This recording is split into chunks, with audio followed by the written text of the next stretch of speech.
Hi everyone and welcome to the Raw Show with Michael McDonald, and I have a very special guest. We have Simon Gwilliam joining me today. Simon, thank you for joining me on the show.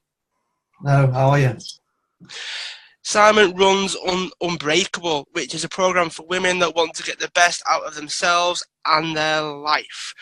So I thought we'd start with your background, if that's all right. So would you be able to share with me and our listeners where you were born and what it was like for you growing up? Yeah, so I was born in Herefordshire. I don't know if you know where that is, Hereford. Yes, it was. I suppose it was your average upbringing, really, Michael. You know, it was played a lot of sport, played a lot of football. Football was my main sport as a kid. Loved football. You know, like every kid, I probably thought I was going to be a football player. Yeah. So I went through that little journey. I actually left school at 16, didn't go to college. And, you know, I went and actually played football from there for a couple of years at the local football club, Hereford United, and they were a professional football club at the time. Ah. Yeah, so that didn't really pan out. I'd love to give you some brilliant reason why, but it was probably just because I wasn't good enough. And then, yeah, from there...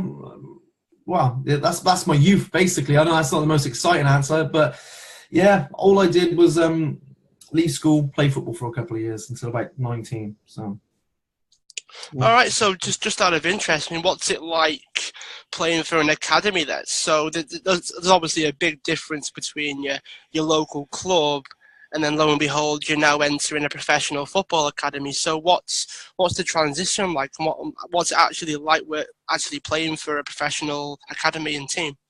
Yeah, it's I'll be honest, it's hard work. I mean, it is. It's you're constantly wanting to make the grade, so to speak. That's all you're worried about. And that's probably why things didn't work out for me, but that's all you're worried about as a kid. You're worried, am I going to make it through the next stage, so to speak, as you work. You know, I was in football clubs from 12, you know, to 18, and you're constantly, are you going to get your next contract? You're going to get signed on next year, or you're going to be released. You know, you're not going to be good enough.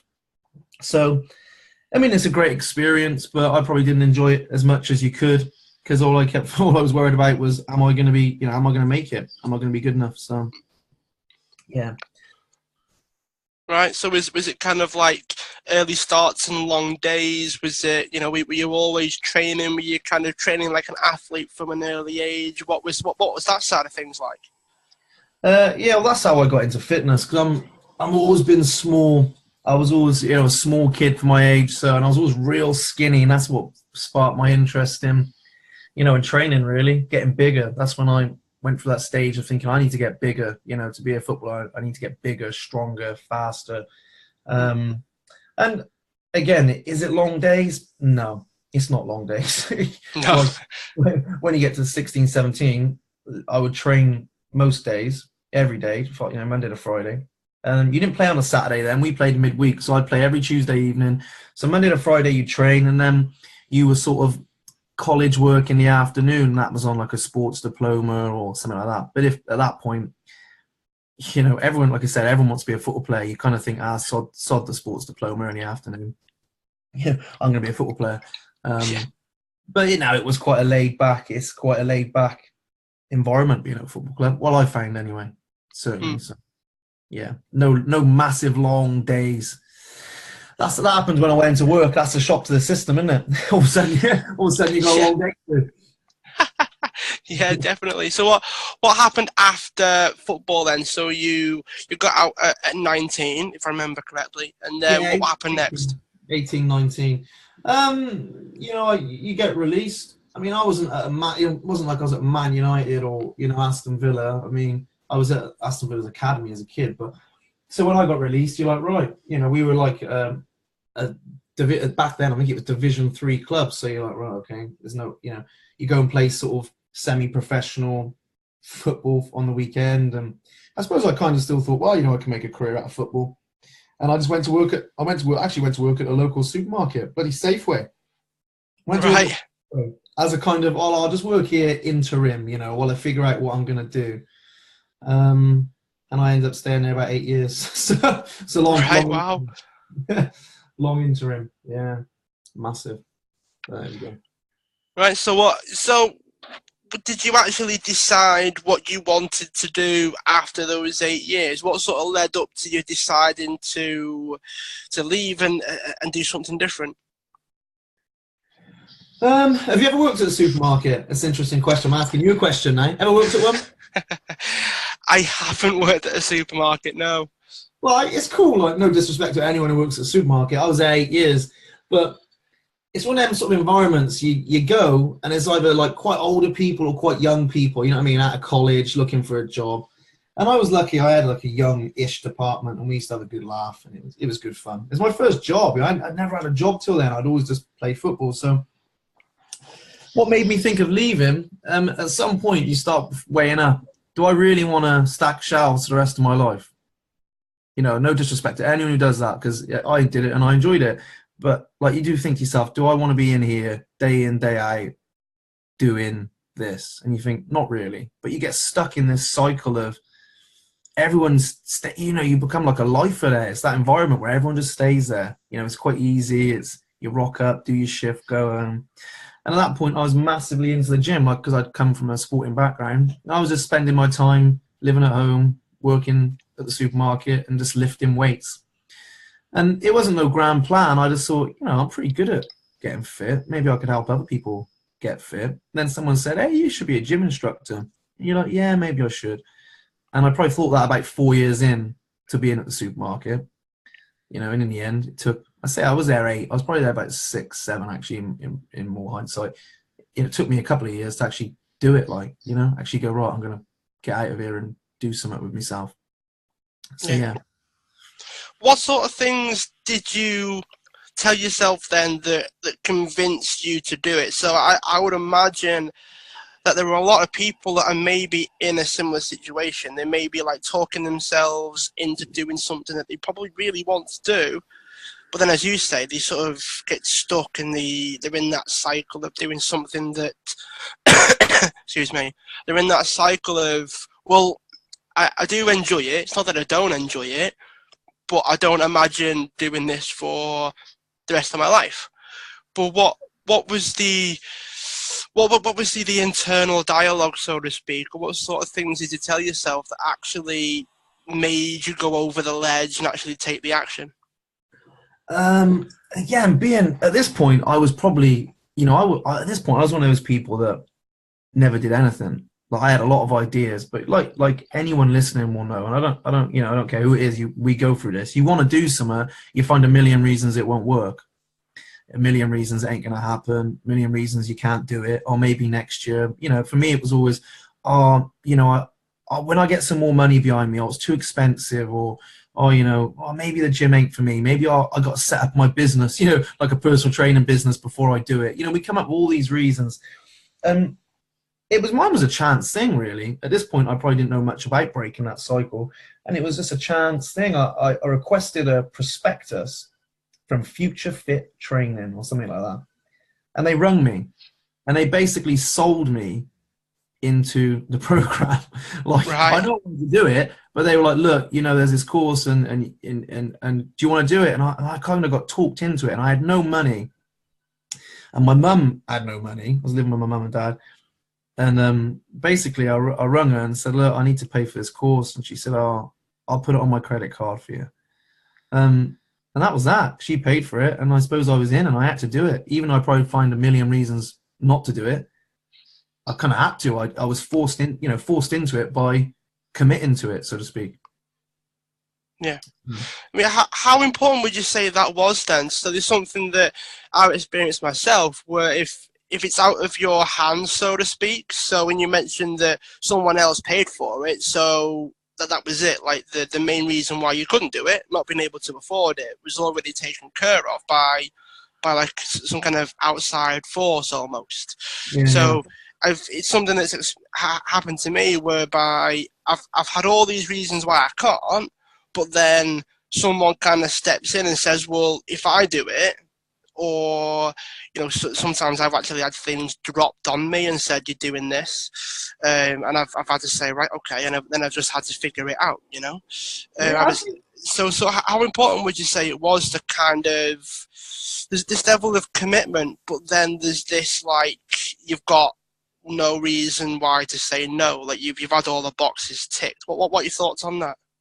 Yeah, I think look, I'm a big believer in you don't, you know, we as humans we always try and figure stuff out. We need to figure that we need all the answers before we do everything. Well, I need all the answers. Doesn't matter if I want to lose weight, get fit, be happy, make more money. You know, all the things we help people with, and you help people with probably. We feel like we have to have all the answers before we start, but the reality is this: you're going to get the answers on the way, aren't you? And for me, that was just, I suppose, looking back, I never thought about it like this, but having someone just book it, well, then all of a sudden I had to work through all the answers on the route to it. Do you know what I mean? It took my main excuse away. It was booked. Yeah. I was committed, and now I've got to figure the answers out along the way. You know, I never had them, but but you figure them out as you go. And I think that's again, in my experience, if you don't set anything, I mean, we're going off on a tangent now, but if you don't set anything as a commitment, as a target, then you'll spend all year spinning your heels and not moving, because there's nothing to move towards, is there? Mm.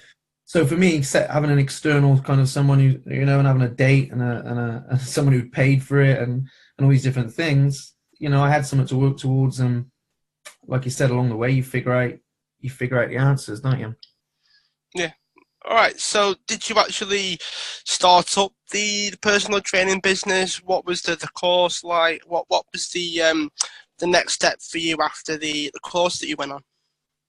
Well, even the course, you know, it was just a basic level 2 course, and you know, the fitness industry is a hugely popular industry now. And I'm talking, I must have done this. What am I now? 32. So about 7 years ago. It's not a massive amount of time, and you know, it was I suppose it was a massive thing for me. It was my first step. I went, I passed it, you know, I passed it with high marks, and then I suppose you think you're going to be the world's best trainer, and you're going to get a job, and you're going to get a job in the gym, and it's going to be easy. And then I realized, shit, you know, it's hard to get a job in a gym. Do you know what I mean? Yeah. It's hard to get a job in a gym. It's not that easy. I thought I'd just walk into a job.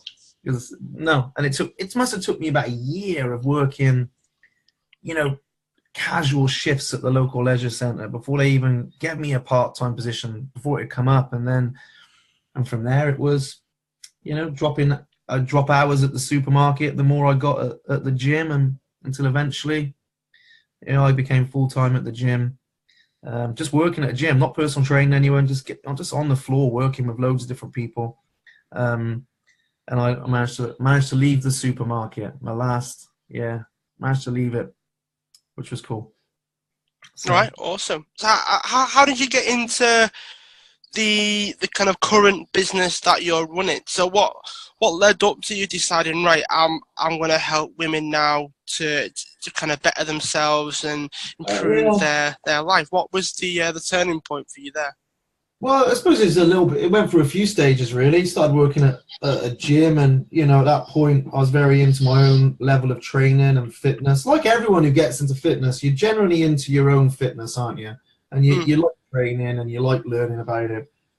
And you start working at the gym, and I suppose it's human nature that when you get to, you know, to one point, you immediately look at what's next. The more you do, the more you see what's possible.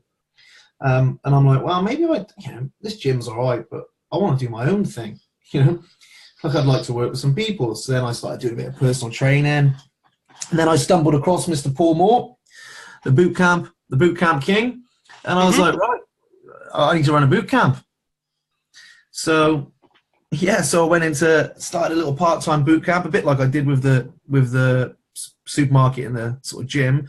I started cutting down my hours at the gym, doing more boot camps. It started off mixed, and then it went just to women only, just because that was the market we attracted predominantly.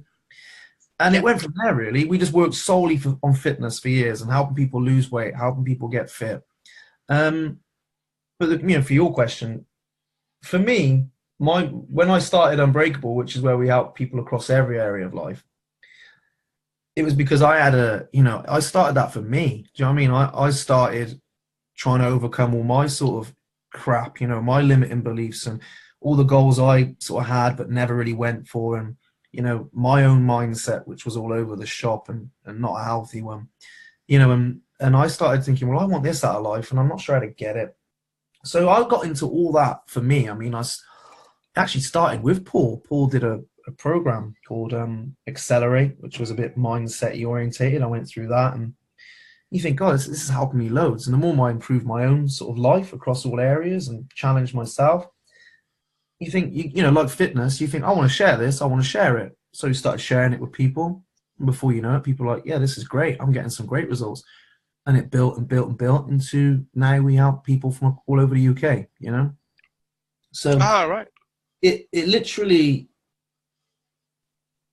started from me trying to better myself. Do you know what I mean? I didn't do it because I thought, well, I can do this and I'll be able to teach it like a course. It was like, God, I just want to I want to better myself. And the more you do it, the more you want to share it. And the more you share it, you know, the better you become. And it built up and just evolved as it went, really. It wasn't really the plan to help loads of people across all these areas, but it just happened.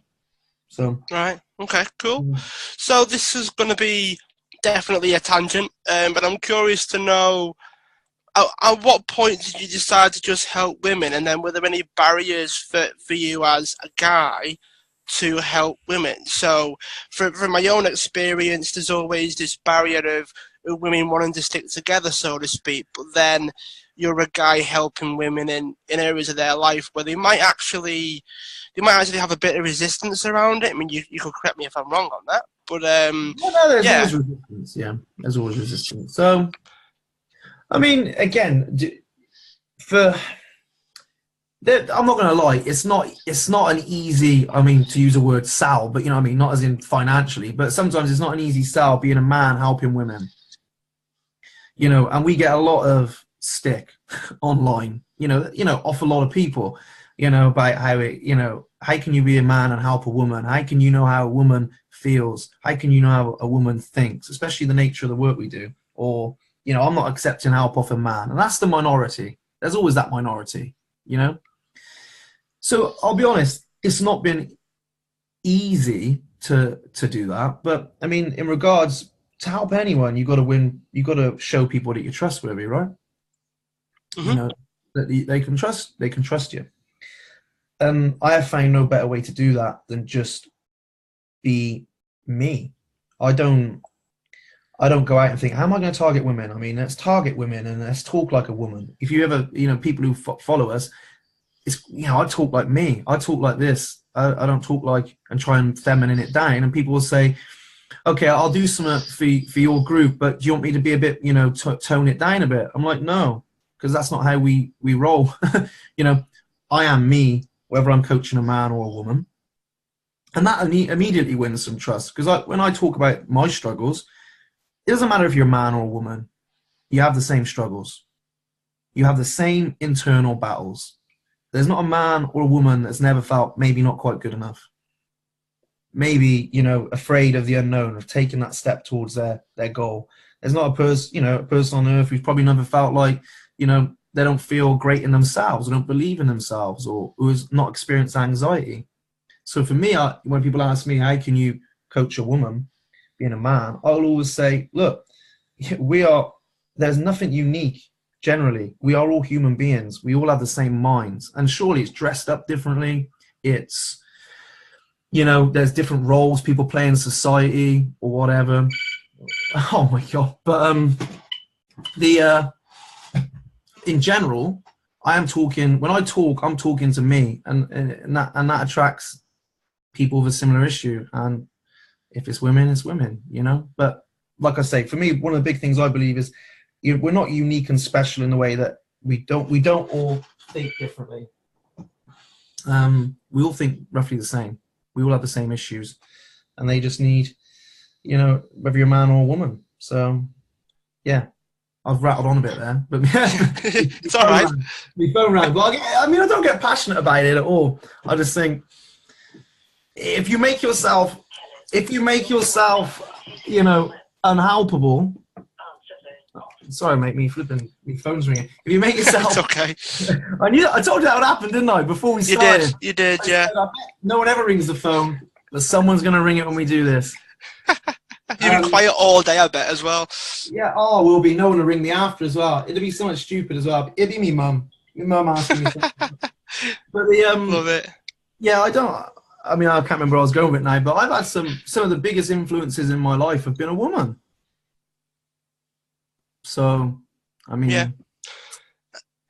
mean, I guess it's trying to. I'm not too sure if it's an education thing or whether it's just trying to show like the real them, so to speak, so that we can kind of see how similar we are. Because yeah, we are different in some ways, and yeah, there are some things that we will never really be able to understand just because we're not men or we're not women. But there are so many similarities as well that it can prove quite easy to show that. I mean, is it always about trying to show how we're the same to make it easier to almost for us guys and girls to get along, so to speak? I mean, what's it like in terms of trying to show how similar that we are? again, I suppose this goes back to when I'm putting out, let's say how anyone attracts anyone through putting out content. I don't know, Facebook. I'm never writing it for anyone. I'm writing it for me. I'm just talking to me. When I'm talking about the issues, I'm talking about issues I've had. When I'm talking about problems I've got now or things I want now, I'm just talking about what I want and where I'm at. Anything I ever do is, and it's the same. I'd have everyone consider it's the same for anyone who puts stuff out. You're always almost talking to yourself, and for me, I suppose I'm not trying to prove that we're the same. I'm just being me and going, well, if you are the same and if you can relate to these issues, come work with me. If you can't relate to these things, these desires to get better, and these desires to change things, and if you can't relate to the sort of obstacles that have been in my way and currently do still sit in my way, then you're not going to work with me.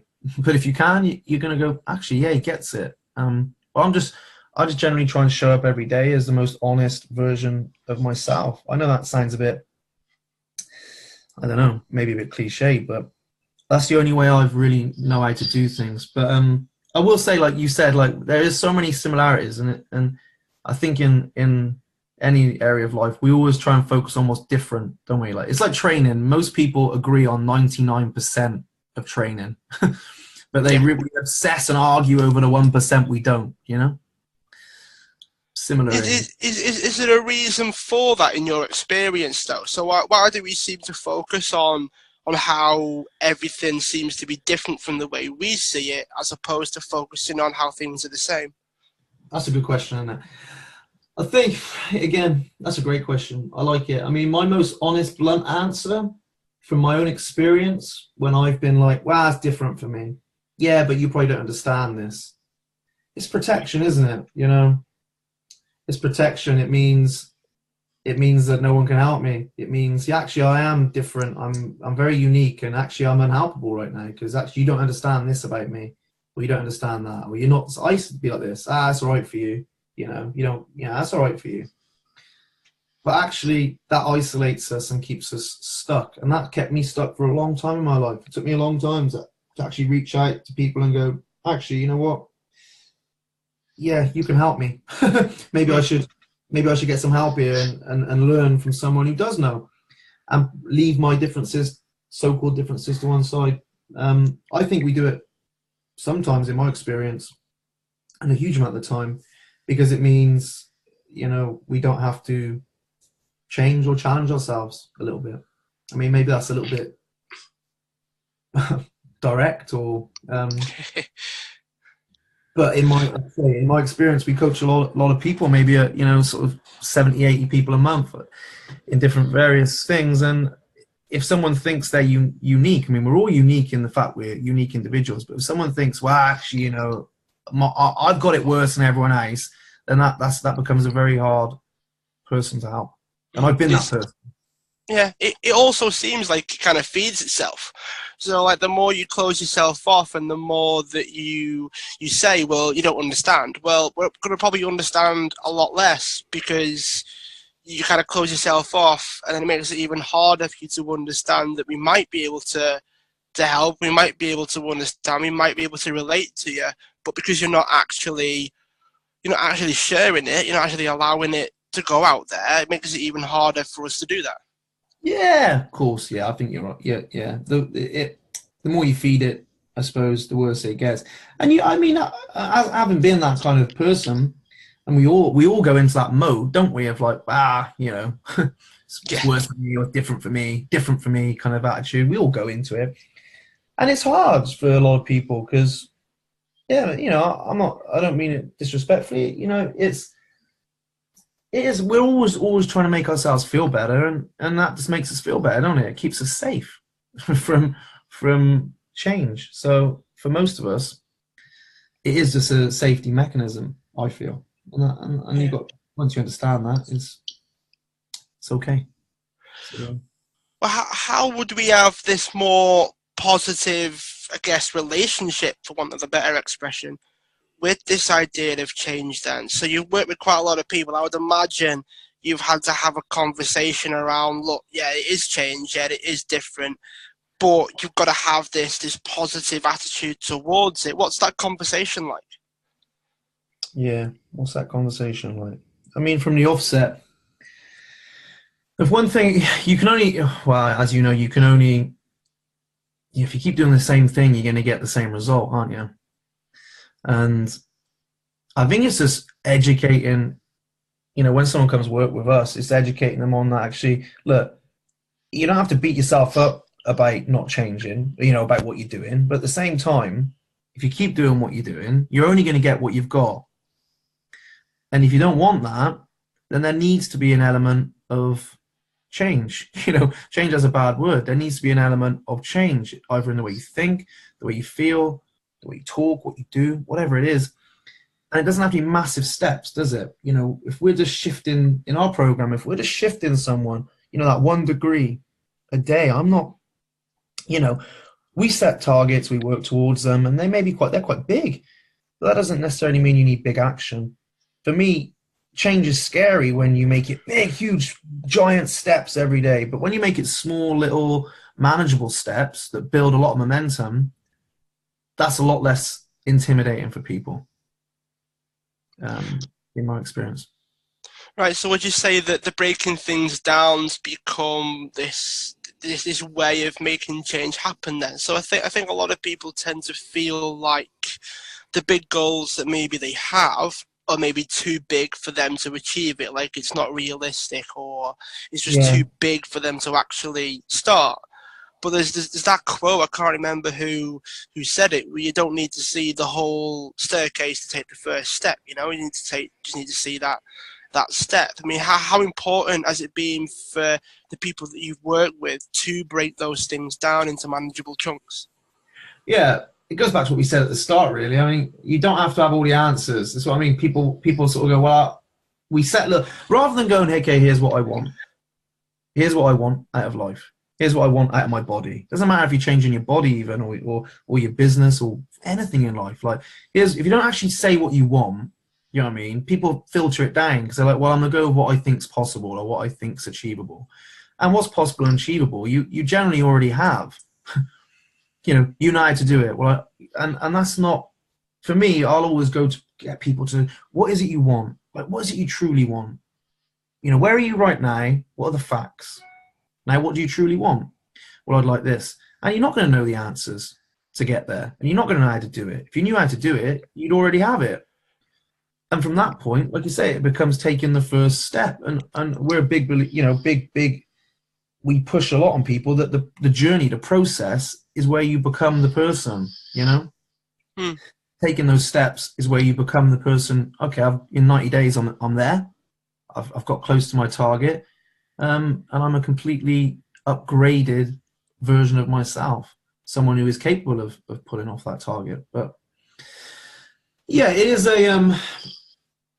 breaking things down and making them, as soon as you say to yourself, my target's big, or the brain doesn't like big things, does it? Well, mine doesn't. My brain doesn't like big things. It looks at it and goes, wow, am I going to do that? But actually, when you break it down, well, actually, can I just do this week? Yeah, I can do that. I can do that. And then next week, do the same. Well, actually, can I do this week? Yeah, I can do that. And if you're just breaking it down to what I need to do on a weekly basis and make it so easy that you can't not do it, you'll be surprised what you achieve in a few months. Yeah. Have you got any strategies for us to make things really, really easy? Like it seems to me at least that you've got this definite, yeah, you're making very, very specific steps to make it as simple and as easy as possible. To almost make it, it almost makes it impossible to not take action because you break everything down and how to make it easy. Have you actually got any strategies that we could use or any certain processes that you could take us through? No, let me have a think about breaking things down, making it easy. The one thing I'm big into in our especially in our program is, look, you take each day as it comes. As you got to have we do I mean, to break it down, we have a 90-day target. It's part of a bigger target. I mean, I won't bore everyone going into it, but we have a 90-day. Here's what I want to achieve, and it either has to be an event or a number. And I know that sounds a bit strange, but it has to be something you can either wake up and go, oh, I've done that, or it has to be like, oh, I've hit that number. And it can be anything. And again, it doesn't matter what you're doing, whether it's body or improving your mindset or increasing your business. We go on an event or a number, not a feeling. Like, I'm not going to feel better in 90 days because I could wake up, my dog's flipping pedal over the carpet, and all of a sudden I'm checking in, and this happens, and I'm like, oh, now my emotions are, feelings are always variable, aren't they? So we always have a 90-day sort of target. And from there, we just break it down like most people would do to where do I need to be at 30 days, and we have another little target. And this is quite a common theme, but okay, what do I need to do this week? Now, the thing is, people set too bigger goals. I don't know who said it, but we overestimate what we can do in a week and we underestimate what we can do in a year. Right. People kind of think, and it's just like my experience, people, and I've been there, people sort of think, well, I've got this big goal, so I need to do massive steps, and massive steps become off-putting, and we get overwhelmed thinking, I've got to do all these big things this week, and that stops us taking action. And when we don't take action, we don't move. So we literally ask, it's very personalized. The person sets the plan themselves. Okay, what is the one thing you can do this week that will move you closer? Not what you should do, not what you think you have to do. What can you do? What do you think is the one thing you can do this week? And that might be a daily thing. So if you're trying to improve your mindset, okay, what can you do?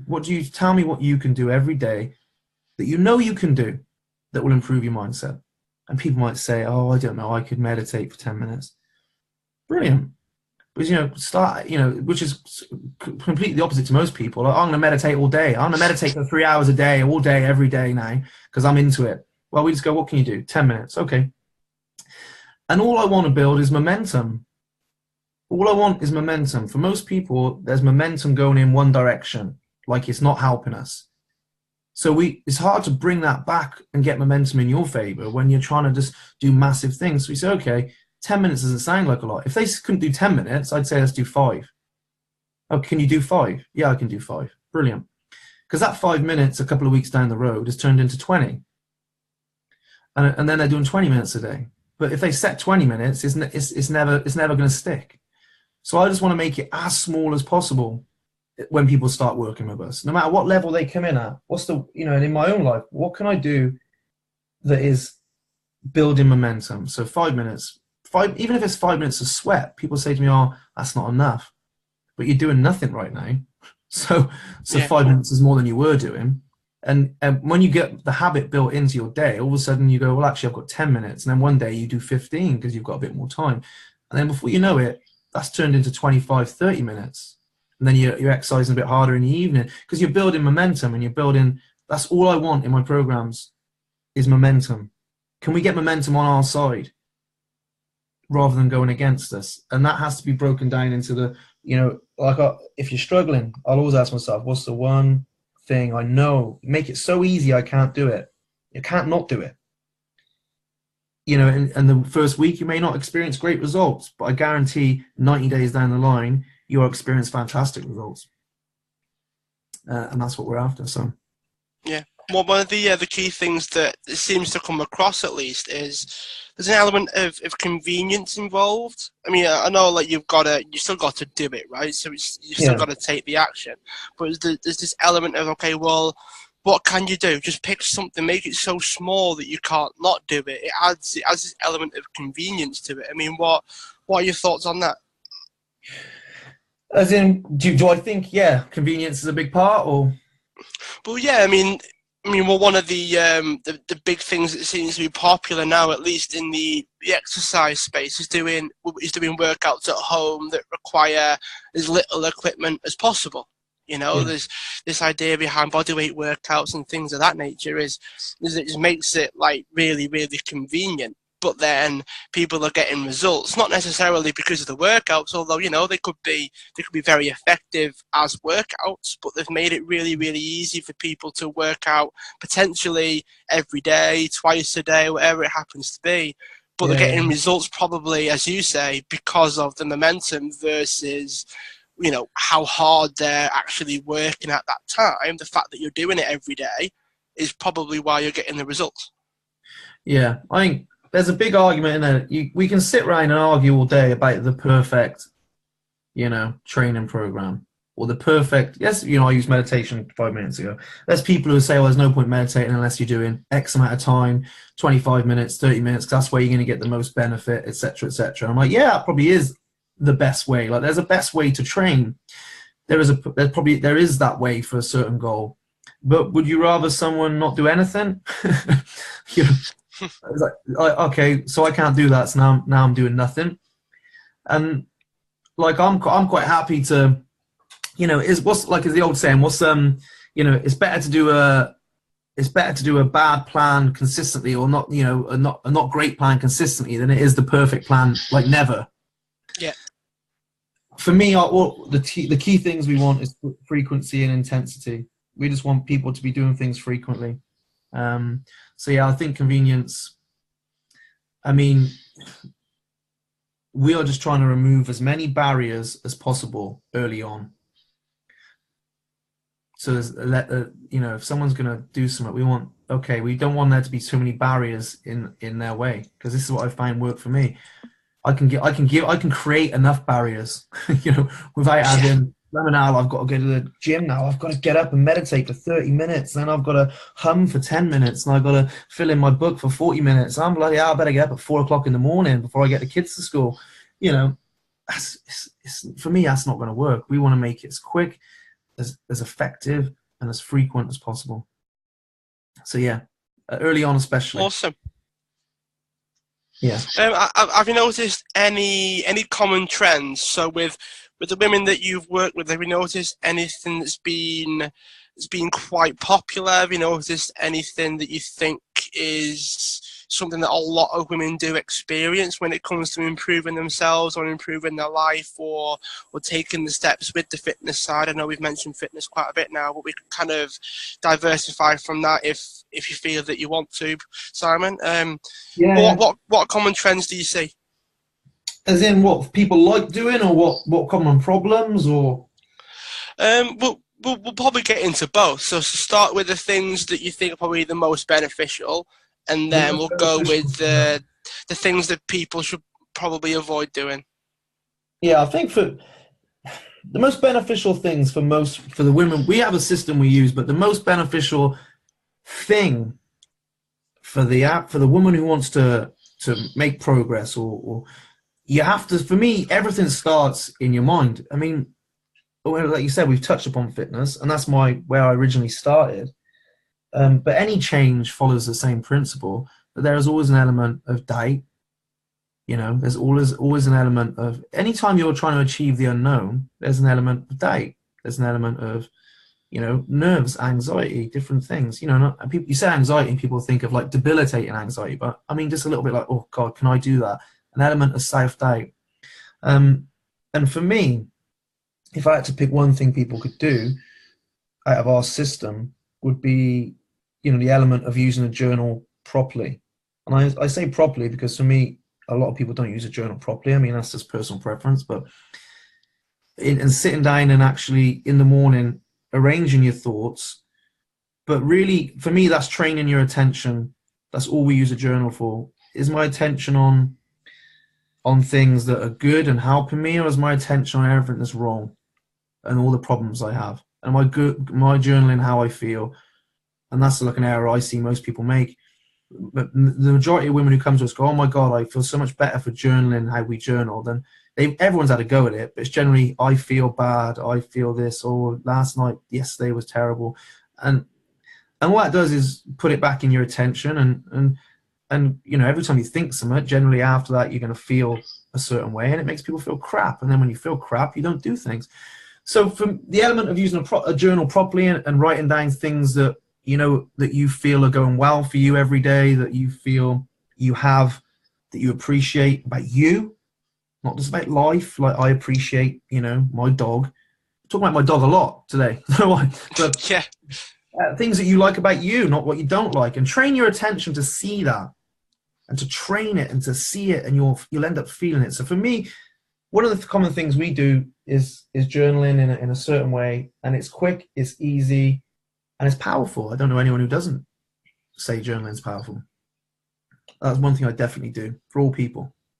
And if I had to add a second thing, I'd say move. Again, we might encourage someone to move for 4 minutes in the morning, but I want you to shift your mental state to things that make you feel good. Like, wow, that makes me feel good. Great. And then I want us to shift our physical state to things that make me feel good physically, like to raise my energy levels and shift that little low mood that maybe I've woke up in, or that stress mood. And initially I've started the day with, 15 minutes that's left me in a better state than when I woke up. That's what I would say. Okay, awesome. Well, you're getting quite close to the end now, Simon. So just the last couple of questions for you. And the first one would be, do you have any books that you'd recommend, or any like really powerful books that you recommend to our listeners that want to better themselves? Maybe it is down the fitness road, maybe it is down the mindset road, but what books would you recommend? Well, books, let's have a quick look across my shelf in front of me. Some of the best books that I would say most people, I would encourage from my own experience. So, Loving What Is, Byron Katie is a very popular book these days, and a great book, especially that would be more down the element of your mindset, and thoughts and things like that. But very, very simple, very easy, incredible. I love anything by Stephen Pressfield. Sort of The War of Art is a good book that we recommend to the guys who come for our program. That talks about resistance and and how we all face resistance, right, in trying to change things. Doesn't matter what it is, and it talks you through that. Like, it's real nice. He's also a fiction author, so it's written real nice. Real easy to read, and it's not too heavy, but it makes sense, and I like stuff like that. And I suppose The One Thing is a great book, and that's, well, ironic. That is all about the one thing, which I suppose we've spoken about, breaking things down into what's the one thing. What's the one thing you can do? Okay, what's the one thing you can do? What's the one thing you want? What's the one thing you can do? I mean, I've probably given the plot away there, haven't I? But yeah, it's all about the one thing. You could probably read that book in 10 minutes, but yeah, you could. Yeah, okay, one thing, I get it now. But it takes skip to the end. Yeah, it's all about the one thing. I get it now. So yeah, I would definitely go along the lines of those three. Loving What Is, I like that book. The War of Art and The One Thing. You get a nice mix then, because I mean, like, without going on, everyone knows, we all know what to do, right? To get fit and to get healthy and to be happy and make money, and we all kind of know what to do. Just don't really do it. There's an element of us that doesn't do it. There's an element that resists it, or stops us doing it. Whether it's a bit of doubt, or whether it's a bit of almost can't be bothered, or we're tired and we're exhausted from our life, we don't do it. So the books I would recommend would go around helping you do the things but just don't do. Yeah, for sure. All right. Well, do you have any resources that you'd recommend? So these could be apps, these could be websites, these could be, whatever it happens to be. So we've done books. What about resources that you'd recommend? What about resources? I'll be honest. I'm not a massive user of apps. I don't even have a mobile phone, which is crazy, I suppose. So app-wise, you know, I'm not a big user of apps. Again, what would I say? Let me just have a quick glance at my phone. What am I using? Okay, Insight Timer is a great app. That's the only app I really use, and that is for meditation. It's full of loads of different styles of meditation. It's full of, like, it tracks how many minutes you've done this, you know, what your average is, what sort of winning streak you're on. Yeah, all those different things. I'd say that's the only app I really use. We try and keep as many of our guys offline as possible. All right, excellent. Thanks for that. I'll definitely check the books out and the resources out. Just before we get to our final question, Simon, if someone wanted to find out more about you, where would they go? So these could be websites, these could be, you know, social media, whatever the case happens to be. So where could people go if they wanted to find out a bit more about you? Yeah, so, I mean, online it would be Unbreakable Live, not life, but live, as in it's live. So unbreakablelive.co.uk. And we got our podcast, like our little fuel podcast on there, and sort of some guides we give away and different things. And on Facebook, it's just literally Simon Gwilliam. Yes, our the business page is Simon Gwilliam, and that is, yeah, Simon Gwilliam. And I think my profile picture is me with a load of writing all over my face. Nice. Yeah, as you do. So that's the sort of page we use for all our different programs and stuff like that. So yeah, they're the two places. We're not on anything else. So yeah, it's the website or the Facebook at the minute. All right, cool. And for our last question, Simon, before we finish, is what would you like the world to know about you that it doesn't already know? No, that's a question, isn't it? We've had all kinds as well. So we've had like funny answers. We've had, yeah, you name it. You can blow everything wide open with this answer. What would I like the world to know that it doesn't know about me? Mate, that's the hardest question you've asked me. I'm trying to think what the world doesn't know about me. Is there something it doesn't know about me? God, where are we going to go with this? What would I like the world? So what is it? What would I like the world to know about me that it doesn't already know about me? Yeah. Probably that I listen to classical music all the time, non-stop. I mean, I'd like the world to know that about me. All the time. I mean, I love classical music. People find that a bit weird, a bit strange. Especially when they meet me with my attitude. They're like, oh, I didn't have you down as that. But that's probably the most boring answer I can give you. I was trying to think of something real juicy, but I haven't got anything. It's all right. I mean, we've had favourite foods and all kinds of sounds. So yeah, have you got a favourite song? A favourite song? Oh, The Lark Ascending. I love that song, The Lark Ascending. Have you ever listened to that? I haven't. No, I'm actually going to go and check it out. Honestly, go check it out. The Lark Ascending. I tell you what, it is fantastic. It's a brilliant song. Well, it's not a song. It's a what is it? An ensemble? I don't know. It's a track, I suppose. Yeah, I actually quite like movie soundtracks as well. So if I like a soundtrack that's from a movie, I tend to check it out. And it always seems to be down as classical, but it is quite it can be quite, at least, upbeat and emotional as well. So yeah, I do tend to get them from movies. Yeah, loads of movies are all like classic. There's a lot of classical music in most movies, isn't there? I suppose. Yeah. But yeah, I mean, yeah, I do love classical music. But you're right. There's some good classical movie soundtracks. I like The Last Samurai. That's a good classical. Right. Music. Have you ever seen the film The Last Samurai? I have seen it. Yeah. That's got a good soundtrack when you listen to it. Yeah. I feel like I'm just about to go into some kind of samurai war when I'm listening to that.